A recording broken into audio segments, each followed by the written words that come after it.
Top notch purification plant pH balance technology के साथ top notch का बेहतर वाटर प्योरीफायर लगवाएं, वाटर बोतल से निजात पाएं।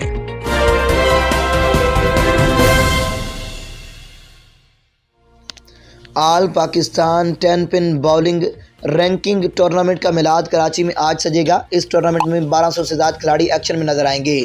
All Pakistan 10 pin bowling ranking tournament 25 से 30 अक्टूबर तक कराची में खेले जाएंगे।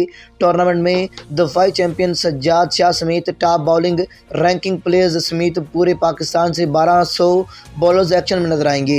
इस बात का ऐलान टूर्नामेंट डायरेक्टर और PTBF के सीनियर नायब सदर ख्वाजा अहमद मुस्तकीम ने कराची प्रेस क्लब में अतर एसोसिएट के director sales executive Mohammad Ayaz, Pakistan number 1 10 pin bowler दफाई चैंपियन सज्जाद शाह और all Pakistan private school management association के सेक्रेटरी मोहम्मद साजिद, पाकिस्तान एकेडमिक के जनरल सेक्रेटरी फहद सिद्दीकी और Pakistan number 2 bowling player Ali सोरिया और डायरेक्टर लिश जूस मोहम्मद मोहसन कुरैशी के हमरा न्यूज़ कॉन्फ्रेंस के दौरान किया।